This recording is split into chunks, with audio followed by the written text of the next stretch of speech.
கோபாலா கோபாலா கோகுல நந்தன கோபாலா நந்தகுமாரா நவனித சோரா பிருந்தாவனச்சர கோபாலா கோபாலா கோபாலா கோகுல நந்தன கோபாலா. தாழியில் வெண்டையே தடங்கையார விழுங்கிய பேழை வயிற்றம் பிரான் கண்டாய் உன்னை கூவு என்றான்.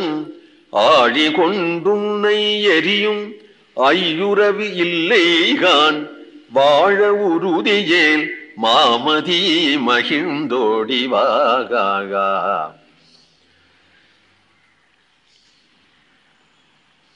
தாழியில் வெண்ணை தடங்கையார விழுங்கிய வெண்ணெய் தாழி. தாழினா பெரிய பெரிய குடம். அந்த குடத்துலதான் வெண்ணெயை நிறைய போட்டு வச்சிருப்பாங்கிறதுனாலதான் அதுக்கு வெண்ணெய் தாழின்னு பெயர். அந்த வெண்ணெய் தாழியில ஒரு வெண்ணெய் இருக்குன்னா அத இப்படி தொட்டு சாப்பிட்டா போறாதோ, கொஞ்சம் போற எடுத்துண்டா போறாதோ, அதுல ஜம்ப் பண்ணி அந்த முழங்கை வரையிலும் அடி வரையிலும் உள்ள விடுவனா. தடங்கை கை ஒண்ணும் நல்ல நீளமான கை, நீளமான விரல் கண்ணனுக்கு.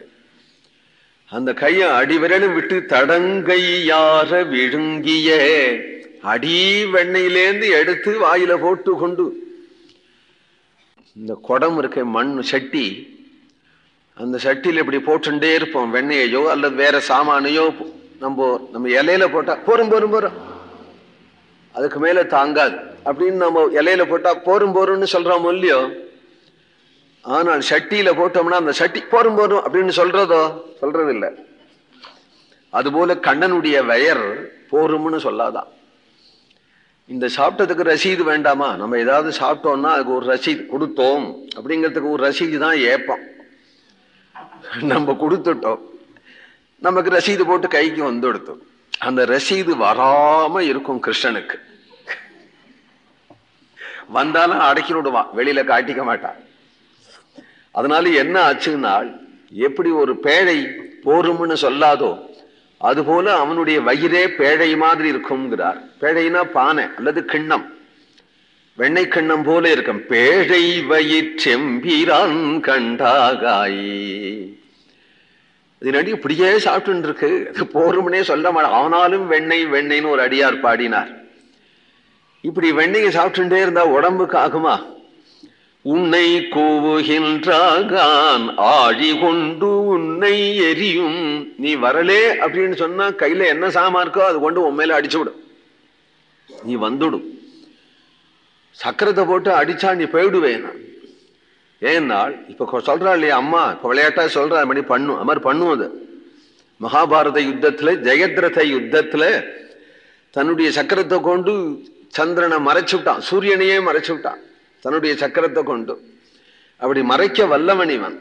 ஆழி கொண்டுன்னை எரியும் ஐயுறவில்லைகான் வாழ உறுதியேல் மாமதிகி மகிழ்ந்தோடிவாகா.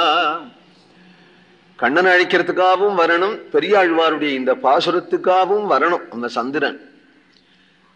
ஆனா அது வரல. இவன் நிலா நிலா வா வா அப்படின்னு கூப்பிட்டு இருந்தா அது வரல. குழந்தையாவது தூங்க வேண்டாமா? இப்படி இப்படி நிலா காட்டி நிலா காட்டி நிலா காட்டி கடைசியில அந்த கண்ணனை தன்னுடைய மாறுபலியே சாத்தி என்று தூங்க பண்ணினாளாம். கோவிந்தநாம சங்கீர்த்தனம்.